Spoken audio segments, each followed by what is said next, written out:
जिनसे कोई उम्मीद नहीं होती, अक्सर वही कमाल करते हैं, हमारे होश उड़ा देते हैं, हमारी बोलती बंद कर देते हैं। हाँ, मैं स्टीफन हॉकिंग के बारे में बात कर रही हूँ, जो पूरी तरह से विकलांग थे। वो अपना हाथ भी नहीं हिला सकते थे, फिर भी पूरी दुनिया उनके इर्द गिर्द आ गया। सफल होने के लिए सबसे पहले हमें खुद पर भरोसा करना होगा। तो चलें स्टीफन हॉकिंग के बारे में ब्रीफली कुछ जान लेते हैं। उन्होंने अपने इस हालत में भी अपने लाइफ में क्या क्या अचीव किया है। जीवन कितना भी कठिन क्यों ना हो, आप हमेशा कुछ ना कुछ कर सकते हैं और उसमें सफल हो सकते हैं। लेकिन ये जरूरी है कि आप हार ना माने कभी। जिन्होंने अपने जीवन को अपने ही इन शब्दों के लिए एक मिसाल के तौर पर साबित किया है, जिनके बारे में अभी हम जानेंगे, वो है स्टीफन हॉकिंग। इनको आप जानते होंगे, लेकिन उतना नहीं जितना वे हैं। स्टीफन हॉकिंग एक फेमस प्रोफेसर, फिजिसिस्ट, ऑथर और एक कॉस्मोलॉजिस्ट थे। कॉस्मोलॉजिस्ट उनको कहा जाता है जो यूनिवर्स की स्टडीज करते हैं। स्टीफन हॉकिंग ने तकरीबन 50 सालों से, मतलब कहा जा सकता है कि विज्ञान की दुनिया उन्हीं के हाथ में थी। स्टीफन हॉकिंग का जन्म 8 जनवरी 1942 ऑक्सफोर्ड, यूनाइटेड किंगडम में डॉक्टरों के परिवार में हुआ था। इनका पूरा नाम स्टीफन विलियम हॉकिंग है। स्टीफन हॉकिंग ने 1962 में ऑक्सफोर्ड यूनिवर्सिटी से बैचलर ऑफ साइंस के साथ ग्रेजुएट किया। उनके पिता एक डॉक्टर थे और चाहते थे कि हॉकिंग भी उनके ही तरह एक डॉक्टर बने, लेकिन उनके लिए तो एक और अलग ही दुनिया उनके स्वागत करते हुए उनका बड़ा इंतजार कर रहा था, और वो था वर्ल्ड ऑफ फिजिक्स। हॉकिंग का स्कूल लाइफ थोड़ा सा टफ रहा, क्योंकि उनके क्लासमेट्स उन्हें आइंस्टीन करके पुकारते थे।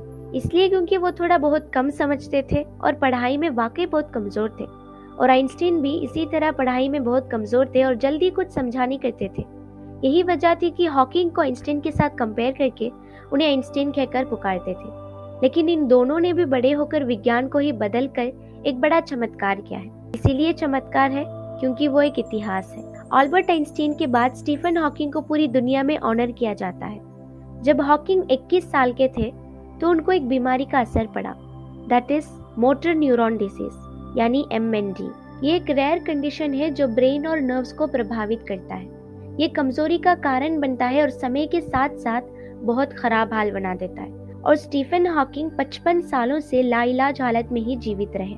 इस डिसीज MND का कोई इलाज नहीं है, लेकिन ऐसे ट्रीटमेंट्स हैं जो किसी इंसान के डेली लाइफ पर पड़ने वाले असर को कम करने में मदद करते हैं। कुछ लोग कई सालों तक इसी हालत में गुजरे हैं। अमियोट्रोफिक लैटरल स्क्लेरोसिस यानी ALS, ये एक न्यूरोलॉजिकल डिसऑर्डर है जो स्टीफन हॉकिंग में मौजूद था। इसके नतीजे में वो पूरी तरह से पैरालाइज्ड हो गए थे। वो अपनी गर्दन के नीचे से अपना हाथ पैर कुछ भी नहीं हिला सकते थे। डॉक्टरों ने इनकी इस बीमारी पे हार मान लिया था। 23 साल को आखिरी साल के तौर पर डॉक्टरों ने मार्क करके कहा कि वो मर जाएंगे, लेकिन स्टीफन हॉकिंग ने हार नहीं माना कभी। क्या अगर वो इस किस्म की बीमारी से गुजर रहे हैं या फिर पूरी तरह से पैरालाइज्ड हो गए हैं, तो उनके लिए अपने लाइफ में कुछ चमत्कार करके दिखाने का हक नहीं बनता क्या? जरूर बनता है। यही सेल्फ कॉन्फिडेंस ने बदल दी उनकी जिंदगी। हॉकिंग के लिए स्पीच ट्रांसलेशन टेक्नोलॉजी का इस्तेमाल किया गया था। उनकी आंखों की मूवमेंट्स शब्दों में तब्दील होते थे। हॉकिंग ने कई सारे अचीवमेंट्स किए हैं अपने लाइफ में। उन्होंने इंटरव्यूज दिए हैं, किताबें लिखी है और यहाँ तक कि उन्होंने एक्टिंग भी की है। मतलब Stephen Hawking real life actor है। इतना ही नहीं, पूरे साइंस वर्ल्ड को उन्होंने ही कंट्रोल किया हुआ था। अगर दूसरे साइंटिस्ट की बात करें तो like sir Isaac Newton, sir Albert Einstein, ये सब नॉर्मल इंसान थे। लेकिन अगर यही हम स्टीफन हॉकिंग की बात करें तो वो एक डिसेबल्ड पर्सन थे। अगर किसी को भी ये ALS की बीमारी आ जाए तो वो अपने बॉडी को हिला ही नहीं सकता। लेकिन अगर सेल्फ कॉन्फिडेंस है ना किसी में भी, तो ट्रस्ट मी, वो इंसान कुछ ना कुछ करके ही जाता है अपने लाइफ में। तो चलो अब हम जानते हैं इन्होंने ऐसे क्या अपने जिंदगी में किया है और क्या क्या इन्वेंशंस किए हैं जिसकी वजह से पूरी दुनिया इनके आसपास घूमने लगी। हॉकिंग को फिजिक्स में बहुत इंटरेस्ट था और खास तौर पर फिजिक्स में वो 2 कैटेगरीज के बारे में बहुत इंटरेस्टेड थे। पहला क्वांटम फिजिक्स। ये क्वांटम जो है दैट इज दुनिया की सबसे छोटी छोटी यानी tiny things like atom. Atom के अंदर क्या है, वो कैसे दिखता है, वो कैसे काम करता है एंड ऑल, इसके बारे में और भी डिटेल्स जानने में वो बहुत दिलचस्प थे। दूसरा रहा यूनिवर्स के बारे में, यानी यूनिवर्स में क्या है, वहाँ क्या चल रहा है, वो कैसे बना है और वहाँ की डिटेल्स। और ये 2 ठहरे अलग अलग कैटेगरीज। अब स्टीफन हॉकिंग का मकसद ये था कि वो क्वांटम और यूनिवर्स को एक साथ जोड़ा करते थे, यानी उन दोनों में ऐसा क्या है जो मैं नहीं जान पा रहा हूँ। उनका थिंकिंग बाकी लोगों से अलग था। वो क्वांटम और यूनिवर्स को एक साथ कंपेयर करके देखते थे कि क्या ये दोनों सेम है, शॉर्टली एक टाइनी पार्टिकल को भी और ये पूरे ब्रह्मांड को भी एक साथ देखते थे। यानी क्या इन दोनों में सेम फिजिक्स है? मतलब क्या क्वांटम भी वही समझाता है जो यूनिवर्स समझाता है? हॉकिंग एक थियोरेटिकल फिजिसिस्ट थे। थ्योरीज को सॉल्व करने के लिए सब कुछ प्रैक्टिकली करना होता है, लेकिन स्टीफन हॉकिंग कुछ भी प्रैक्टिकली नहीं कर सकते थे क्योंकि वो उनकी मजबूरी थी। उनके हर काम के लिए किसी ना किसी की मदद लेनी पड़ती थी। इसके बदले वो थ्योरीज खुद अपने माइंड में सोचते थे। As we all know that हमारा ब्रेन एक सुपर फास्ट कंप्यूटर से भी कम नहीं है, तो सेम ऐसे ही हॉकिंग को पढ़ने के लिए भी मुश्किल था। उनके पास कोई रहकर पेजेस को टर्न करता था ताकि वो पढ़ सके। जितने भी उन्होंने स्टडीज की हैं, वो सब उन्होंने लाइफ टाइम अपने जहन में ही स्टोर करके रखा था। जिन 2 सालों को डॉक्टरों ने उनकी आखिरी 2 साल के तौर पर मार्क किया था, उन्हीं 2 सालों में स्टीफन हॉकिंग अपने अचीवमेंट के ऑलमोस्ट करीब थे। स्टीफन हॉकिंग ने प्रूव किया है कि कुछ देखे बिना और कुछ प्रैक्टिकली किए बिना भी हम सब कुछ अपने माइंड में इमेजिन कर सकते हैं, क्योंकि हमारा माइंड है ही उतना पावरफुल। और वो कहते हैं कि मैं जो भी स्टडीज करता हूँ वो सब कुछ अपने माइंड में स्टोर कर लेता हूँ, यानी इमेजिन करके देख लेता हूँ कि ये ऐसा होगा और वो वैसा होगा, और सब कुछ ऐसे ही फंक्शन करता हूँ और फॉर्मूलाज बना के बाहर बोलता हूँ। ऐसे ही स्टीफन हॉकिंग ने कई सारे थ्योरीज प्रूव किए हैं। उनमें बहुत ही इंपॉर्टेंट थ्योरीज में से एक है ब्लैक होल थ्योरी, यानी कि इस दुनिया का और इस पूरे ब्रह्मांड का निर्माण सबसे पहले कब और कैसे हुआ था, और समय के बारे में कुछ फॉर्मूलाज यानी टाइम ट्रैवल के बारे में। इसके अलावा भी उन्होंने कई सारे फिजिक्स के थ्योरीज प्रूव किए हैं। अब मैं ब्लैक होल के बारे में और थोड़ा सा टाइम ट्रैवल के बारे में ब्रीफली समझाकर वीडियो को खत्म कर लेती हूँ। हमारे ब्रह्मांड के बारे में कई सारे ऐसे फैक्ट्स हैं जो आज भी पूरी तरह से एक्सप्लेन नहीं किया जा सकता है, और इनमें से सबसे महत्वपूर्ण है ब्लैक होल। तो क्या है ये ब्लैक होल? ये कितने बड़े हैं? देखने में कैसे दिखते हैं? क्या ब्लैक होल इस दुनिया को खत्म कर सकता है? क्या किसी ने इसको देखा है? नहीं, किसी ने भी आज तक इस ब्लैक होल को ठीक से देखा नहीं है। फर्स्ट ऑफ ऑल हमारी पृथ्वी है और उसके ऊपर solar system and then Milky Way galaxy वगैरह वगैरह। सिर्फ एक गैलेक्सी नहीं बल्कि लाखों और करोड़ों गैलेक्सीज हैं। और फिर एट लास्ट है यूनिवर्स, यानी पूरा ब्रह्मांड। ये ब्रह्मांड जो है ना, इसके बारे में कोई इमेजिन भी नहीं कर सकता कि वो कितना बड़ा है। फॉर श्योर इमेजिनेशन कोई आम बात नहीं है, लेकिन फिर भी ब्रह्मांड के बारे में जितना कुछ साइंटिस्ट कह रहे हैं वो सब ठीक से 0.1% भी नहीं होंगे। सच में दोस्तों, इस ब्रह्मांड के बारे में जब भी मैं सोचती हूँ ना, तो एहसास होता है कि भगवान कितना स्ट्रॉन्ग है, कितना क्रिएटिव है। ना जाने उसने ये कैसे बनाया होगा और इसको वो मैनेज किस तरह से कर रहा होगा। ये सोचकर तो सच में बहुत अच्छा लगता है और हैरानी भी होती है। So now what is black hole? इस पूरी ब्रह्मांड में सन एक काइंड ऑफ स्टार है, छोटा सा स्टार। ऐसे ही लाखों और करोड़ों स्टार्स हैं पूरी ब्रह्मांड में, यानी इन्फिनिट स्टार्स। लाखों करोड़ों सन की तरह स्टार्स या उससे बड़े या उससे छोटे, इन सबको और कई सारे गैलेक्सीज को मिलाकर एक पूरा ब्रह्मांड बनता है। ये जो स्टार्स हम देखते हैं आसमान में, इसके अलावा जो स्टार्स यूनिवर्स में होते हैं सन जैसे बड़े बड़े, इनमें से कुछ स्टार्स ऐसे हैं जिनका एक पर्टिकुलर टाइम होता है। जो भी शुरू होता है वो एक दिन जरूर खत्म हो जाता है। ये हकीकत है और ये हर छोटे से छोटे चीज में भी होता है। अगर कुछ इस दुनिया में शुरू हो रहा है तो वो एक दिन खत्म होने का नाम भी साथ ही लेकर आता है। सेम इसी तरह कुछ स्टार्स यूनिवर्स में होते हैं जिनका लाइफ टाइम खत्म होने के बाद एक बहुत बड़ा प्रकाश देकर एक्सप्लोड होकर फिर बहुत छोटा सा एक और स्टार बन जाता है, और उस स्टार के अंदर एक most powerful gravitational force create हो जाता है और वो धीरे धीरे बढ़ते जा रहे हैं एक होल की तरह, जिसे हम ब्लैक होल कहते हैं। जब वो वैसे बन जाते हैं तो उस होल में एक भयानक ग्रेविटी फोर्स क्रिएट हो जाता है। फॉर एग्जाम्पल, अगर आप अर्थ पे जंप करते हो तो वापस नीचे आ जाते हो। अगर हम अर्थ के ग्रेविटेशनल फोर्स से ज्यादा ऊपर जाएंगे तो ही अगर जंप करें तो भी नीचे नहीं आ पाएंगे, उड़ते रहेंगे, because there is no air and gravitational force in space। Gravity force मतलब अगर आप बैठे हो या खड़े हुए हो तो ग्रेविटी फोर्स की वजह से ये मुमकिन है। स्पेस में ग्रेविटी फोर्स नहीं होता है, इसीलिए हम वहाँ उड़ते रहते हैं। वेरी सिंपल, क्योंकि स्पेस में हवा नहीं होता, ना हवा, ना किसी किस्म का आवाज और ना ही ग्रेविटी फोर्स। ऐसे ही जब वो स्टार का लाइफ टाइम खत्म हो जाता है तो वो एक पावरफुल लाइट के साथ एक्सप्लोड होकर छोटा बन जाता है, और उसमें इतना पावरफुल ग्रेविटी फोर्स क्रिएट हो जाता है कि अगर कोई गलती से स्पेस में ब्लैक होल देखने के चक्कर में उसके आसपास भी चला जाए तो ब्लैक होल उसे अंदर खींच लेता है, और वो जो उसके अंदर गया सो गया, मतलब वो बाहर कभी नहीं आ सकता। फिर वो जिंदा है या मर गया ये भी खुदा को ही पता होगा। जब उस ब्लैक होल के अंदर अगर एक लाइट भी चले जाए तो वो वापस नहीं आ सकता, तो इंसान क्या चीज है। लेकिन इसके अंदर है क्या, वो आज तक किसी को नहीं पता। रिसर्चर्स चल रहे हैं आज भी, लेकिन सिर्फ उस ब्लैक होल की फोटो लेने के करीब ही पहुंचे हैं। लेकिन इसके अंदर ना जाने क्या है। अब ये ब्लैक होल जहां आप अभी बैठे हो वहां से शुरू होकर 55 मिलियन लाइट ईयर्स तक दूर है, यानी कि वो दूरी जो प्रकाश एक वर्ष में तय करता है। एक साल की दूरी में जहां तक लाइट पास होता है उसी को लाइट ईयर कहते हैं। एक लाइट ईयर का किलोमीटर है 9.46 ट्रिलियन किलोमीटर्स। आपने गौर किया, ट्रिलियन किलोमीटर्स होता है एक लाइट ईयर। आप इसी से एटलीस्ट अंदाजा तो लगा ही सकते हैं कि सिर्फ एक लाइट ईयर ही 9.46 ट्रिलियन किलोमीटर्स है, तो 55 मिलियन लाइट ईयर्स की दूरी है ब्लैक होल और हमारे दरमियान। तो हमें पता कैसे चलता होगा कि ब्लैक होल दिखने में कैसे दिखता है।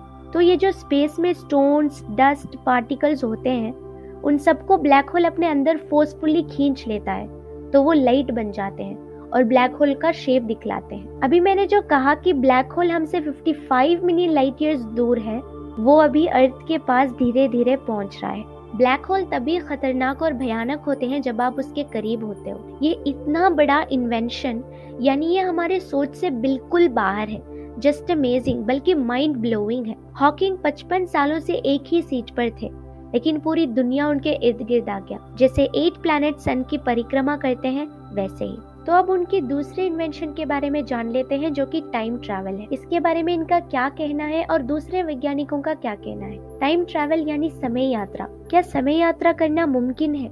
तो इसका जवाब हाँ भी है, ना भी है। मतलब आपने कई ऐसे हॉलीवुड मूवीज देखे होंगे टाइम ट्रैवल के बारे में। उस फिल्म के कैरेक्टर्स एक मशीन के अंदर बैठते हैं और कुछ बटन्स को प्रेस करते हैं और पास्ट या फ्यूचर में टाइम ट्रैवल करते हैं। क्या हकीकी जिंदगी में समय यात्रा करना मुमकिन है? दरअसल अब हम टाइम के साथ ट्रैवल तो कर ही रहे हैं, लेकिन उसके साथ साथ हम आगे बढ़ रहे हैं। यानी टाइम के साथ साथ हमारा उम्र बढ़ते जा रहा है, हमारा एक एक पल भी टाइम के साथ ही गुजर रहा है। लेकिन यहाँ टाइम ट्रैवल का असली मतलब ये हुआ कि टाइम का स्लो डाउन होकर आप पास्ट में जाओ और या फिर टाइम से बहुत आगे निकलकर फ्यूचर में जाओ। यही हम अभी जानेंगे कि ये मुमकिन है या नहीं। ऐसा कहा जा रहा है कि हम रियल लाइफ में टाइम ट्रैवल कर सकते हैं। दिस इज पॉसिबल, ये मुमकिन है। लेकिन हम किसके जरिए टाइम ट्रैवल कर सकते हैं? तो इसका जवाब हुआ, हम वर्म होल के जरिए समय यात्रा कर सकते हैं। ये एक कॉन्सेप्ट है। अल्बर्ट आइंस्टाइन के साथ सारे साइंटिस्टों का यही कहना है कि टाइम ट्रैवल इज पॉसिबल। लेकिन हम पास्ट में नहीं जा सकते, बल्कि भविष्य में जा सकते हैं। अगर ब्लैक होल को वर्म होल के रूप में इस्तेमाल किया जा सकता है, तो शायद पास्ट में भी टाइम ट्रैवल जाने का संभावना है। जैसे कि मैंने आपको कहा था, जहां तक ब्लैक होल की बात है, जो अंदर गया तो मानो उसका काम तमाम हुआ, यानी वो कभी भी वापस नहीं आ सकता। अगर आप चाहकर भी टाइम ट्रैवल करते हो तो यकीनन आप वापस नहीं आ सकते, यानी एक तरफा यात्रा, वन वे ट्रैवल है। एक मेथड है जिसको केर्न न्यूमैन कहते हैं। इसके अनुसार स्पिनिंग ब्लैक होल है। अगर आप स्पिनिंग ब्लैक होल के जरिए टाइम ट्रैवल करते हो तो आप वापस आ भी सकते हो। अल्बर्ट आइंस्टाइन कहते हैं कि पास्ट, फ्यूचर और प्रेजेंट का डिफरेंस सिर्फ एक इल्यूजन है, यानी उनका कहना है कि टाइम सिर्फ एक मोह माया है। अगर टाइम के बारे में और भी देखा जाए तो स्पेस और अर्थ के टाइम में बहुत ज्यादा फर्क है। समय स्पीड और ग्रेविटी को प्रभावित करता है। ये आइंस्टाइन का एक थ्योरी है। ये ना ही सिर्फ थ्योरेटिकली प्रूव्ड है, बल्कि ये प्रैक्टिकली भी प्रूव्ड वन है। और एक बार नहीं बल्कि कई बार प्रैक्टिकली प्रूव किया गया है। टाइम इज नॉट कांस्टेंट, यानी समय स्थिर नहीं है। अल्बर्ट आइंस्टाइन का एक उदाहरण है। वो ऐसे ऐसे समझाते हैं कि put your hand on a hot stove for a minute, it seems like an hour. Sit with a pretty girl for an hour and it seems like a minute. यानी सिर्फ 1 मिनट के लिए अपना हाथ गर्म चूल्हे पर रखो और ये वक्त 1 घंटे की तरह निकलता है। 1 घंटे के लिए एक सुंदर लड़की के साथ बैठो, घंटों घंटों तक बात करने के बाद भी ये ऐसा लगता है कि कुछ ही मिनट में ये घंटा गुजर गया। हमारे साथ भी ऐसा ही होता है। फॉर एग्जाम्पल, अगर आपका दिन बहुत बोरिंग है तो आपके लिए समय को बिताना बहुत मुश्किल हो जाता है। एक एक पल भी घंटों के बराबर लगता है। यही अगर आपका दिन बहुत इंटरेस्टिंग और एक्साइटिंग है तो पता ही नहीं चलता कि समय कैसे बीत गया। हर किसी के साथ ऐसे ही होता है। खुशी के पल जिंदगी में कितने भी हो, ऐसे लगते हैं जैसे वो चंद मिनटों में गुजर गए। लेकिन मुश्किल की घड़ी अगर जिंदगी में आए तो एक एक दिन भी सालों के बराबर होते हैं। और इसी तरह ब्लैक होल में एक हिस्सा है, दैट इज इवेंट होराइजन। अगर कोई ब्लैक होल के इस हिस्से से आगे चला जाए तो वो बाहर आना मुश्किल ही नहीं नामुमकिन है। आइंस्टाइन ये भी कहते हैं कि अगर कोई लाइट की स्पीड की तरह टाइम ट्रैवल कर सकता है तो ये यकीनी तौर पर मुमकिन है कि वो फ्यूचर में भी ट्रैवल कर सकता है। पर लाइट की स्पीड की तरह जाने के लिए आज तक कोई भी ऑब्जेक्ट नहीं बनाए गए हैं। अगर जा सकता है तो यकीनन वो फ्यूचर में भी टाइम ट्रैवल कर सकता है। ऐसे ही अगर लाइट की स्पीड से ज्यादा जा सकते हैं तो हम पास्ट में भी जा सकते हैं। अगर आप फ्यूचर में टाइम ट्रैवल करते हैं तो आपका जरूर एज स्लो डाउन होगा, यानी आप जैसे ही धरती से दूर होते जाओगे तो जाहिर है आपका एज स्लो होगा, क्योंकि स्पेस और धरती के टाइम में डिफरेंस है। एक एक प्लेनेट में भी अलग अलग टाइम होता है। फॉर एग्जाम्पल, अगर धरती पे अब 1 आवर 30 मिनट्स है तो स्पेस में 1 आवर 30 मिनट्स 5 सेकेंड्स हो सकते हैं। सिर्फ सेकेंड्स के ही नहीं बल्कि मिनटों का, घंटों का या फिर सालों का भी फर्क हो सकता है। तो अब ये टाइम ट्रैवल से जुड़ी एक और दिलचस्प बात ये है कि इस धरती पे रियल लाइफ टाइम ट्रैवलर हैं। पता नहीं खुदा जानता है कि क्या वाकई इस धरती पे टाइम ट्रैवलर हैं। ऐसा कहा जा रहा है कि एक समय यात्री ने भारत के भविष्य का खुलासा किया है कि भारत 2040 में कैसा होगा। बहुत ही सबूत वगैरह दिखा रहे हैं और प्रूफ भी कर रहे हैं, लेकिन आपको तो पता ही है टेक्नोलॉजी आजकल इतना पावरफुल हो गया है कि कुछ भी बोलकर ये लोगों को बेवकूफ बना सकते हैं। लेकिन फिर भी खुदा जानता है कि सच क्या है। और ये भी बात पक्का है कि टाइम ट्रैवल कोई भी कर सकता है, और ये बात डाउटफुल है कि क्या कोई वाकई टाइम ट्रैवलर हो सकता है। आपको क्या लगता है, क्या कोई टाइम ट्रैवलर सच में है? अगर ये टाइम ट्रैवलिंग करना पॉसिबल है तो क्या आप टाइम ट्रैवल करना पसंद करोगे? कमेंट करके जरूर बताना। अगर मुझसे कोई पूछे तो टाइम ट्रैवल करना अगर पॉसिबल है तो मैं जरूर टाइम ट्रैवलिंग करना पसंद करूंगी। ये टाइम ट्रैवल के बारे में सिर्फ इतना ही नहीं, और भी बहुत सारे रहस्य हैं इसके पीछे। उनमें से सिर्फ मैंने आपसे कुछ अहम फैक्ट्स बताए हैं। तो यही है इनके इम्पोर्टेंट इन्वेंशंस। बस मैं ऐसे ही बहुत आसानी से बोलती जा रही हूँ और आप सुनते जा रहे हो, लेकिन ऐसा नहीं होता है। Sir Isaac Newton, Albert Einstein, इन्होंने भी साइंस में बहुत सारे इन्वेंशंस किए हैं। एक समय था जब इनके इन्वेंशंस ने साइंस की दुनिया को ही बदल दिया था। बात यहाँ पे इन्वेंशंस की नहीं है, एबिलिटी की है, सेल्फ कॉन्फिडेंस की है। मतलब ये फेमस साइंटिस्ट जिन्होंने भी बहुत कुछ साइंस में किया है वो सब एबल्ड थे, अपना काम खुद कर सकते थे, और इन्होंने बहुत सारे इन्वेंशंस प्रैक्टिकली भी प्रूव किए हैं। यही अगर हम स्टीफन हॉकिंग की बात करें तो वो डिसेबल्ड थे। उनके लिए कुछ भी खुद से करना मुश्किल था, यहाँ तक कि वो अपना हाथ भी नहीं हिला सकते थे। फिर भी उन्होंने हार नहीं माना। उनको खुद पे भरोसा था कि वो जो चाहे कर सकते हैं। उनके लिए सब कुछ पॉसिबल था। वो हमेशा पॉजिटिव सोच रखते थे। बहुत ही हैरानी की बात यह है कि उन्होंने इतना सब कुछ अपने सिर्फ आई मूवमेंट से ही किया है। वो डिसेबल्ड थे, पूरी तरह से पैरालाइज थे। स्टीफन हॉकिंग अपना खुद का काम नहीं कर सकते थे, इसके लिए उनको किसी और की जरूरत होती थी। वो खुद पढ़ सकते थे, लेकिन वो भी किसी के सहारे के साथ ही पढ़ सकते थे। जब वो किसी बुक की स्टडी करते थे तो उनके पास कोई खड़ा होकर पेज को टर्न करता था। जो पढ़ते थे वो लिख तो नहीं पाते, इसीलिए वो सारे इंफॉर्मेशंस जो पढ़ते हैं उन सबको अपने माइंड में स्टोर कर लिया करते थे, और अपने आंखों के मूवमेंट्स के जरिए ही सारी थ्योरीज प्रूव करते थे। इनके लाइफ से हम सभी को एक बहुत बड़ा सबक मिलता है। वो क्या है कि हम सब खुदा के करम से हेल्थी हैं, एबल्ड हैं, अपने अपने काम खुद करने की ताकत रखते हैं, समझने की ताकत है, कोई कमी नहीं है। इन सब का शुक्र अदा करके जिंदगी में आगे बढ़ने के बगैर अगर कुछ हासिल करना है तो हम सब 1-2 बार कोशिश करते तो हैं और फिर हार मान के बैठ जाते हैं। ठीक से समझते भी नहीं है कि खुदा ने हमको किसी भी चीज की कमी नहीं दी। आजकल लोग समझते हैं कि दौलत और शोहरत ही सब कुछ होता है। हाँ, ऑब्वियसली यही सब कुछ है, लेकिन ये नहीं समझते हैं कि वो सब कोशिश और भरोसे से ही हासिल होता है। आप ऐसे ही बैठे रहो, कुछ कोशिश मत करो। अगर कोशिश करो भी तो सिर्फ 2-3 बार करके हार मान जाओ। ऐसे नहीं मिलता जिंदगी में कुछ भी। कोशिश करना जरूरी है। उससे भी बहुत इम्पोर्टेंट सेल्फ कॉन्फिडेंस है, यानी खुद पे भरोसा करना। स्टीफन हॉकिंग को खुद पे भरोसा था और वो पैरालाइज जरूर थे, लेकिन ये कभी नहीं सोचा कि उनसे कुछ नहीं हो पाएगा। अगर उनकी ही सोच इतना बड़ा है तो हमारी सोच क्या ही है उनके आगे। हम सबके लिए एक बेस्ट इंस्पिरेशन और मोटिवेशन है स्टीफन हॉकिंग। देखो तो जरा, हम इनसे क्या कुछ नहीं सीख सकते सक्सेस होने के लिए। उनकी पॉजिटिव थिंकिंग, सेल्फ कॉन्फिडेंस और फोकस ने उन्हें इस पूरी दुनिया में मशहूर कर दिया। लोग स्टीफन हॉकिंग को डिसेबल समझते थे, लेकिन वो खुद को डिफरेंटली एबल समझते थे। तो ऐसे ही होता है जिंदगी में सब कुछ। एक रास्ता अगर हमारे लिए बंद है तो दूसरा रास्ता जरूर खुला होगा। अगर लोग हमारी खामियां निकाल रहे हैं तो निकालने दो, हमें नालायक समझते हैं तो समझने दो, लेकिन आपको हमेशा पॉजिटिव सोच रखना है। आपको ये सोचना चाहिए कि आप डिफरेंटली एबल हो। स्टीफन हॉकिंग ने जो इन्वेंशंस की है वो सब सारे आई मूवमेंट से की है।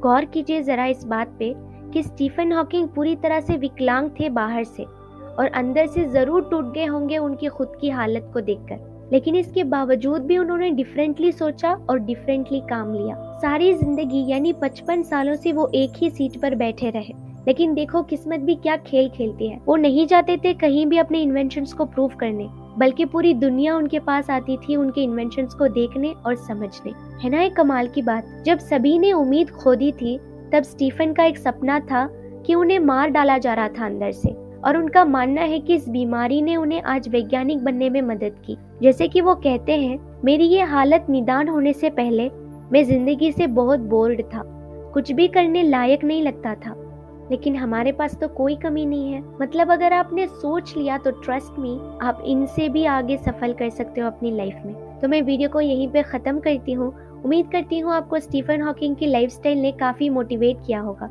अगर हाँ तो लाइक जरूर कर लेना। सिर्फ किसी की लाइफस्टाइल के बारे में सुन लिया और पढ़ लिया तो बड़े जोश में आकर हर कोई अपना लाइफस्टाइल बदलने की कोशिश जरूर करेगा और बहुत कुछ बोलेगा, मैं देखना अपनी लाइफ में क्या क्या करता हूँ, बहुत बड़ी बड़ी बातें करेगा।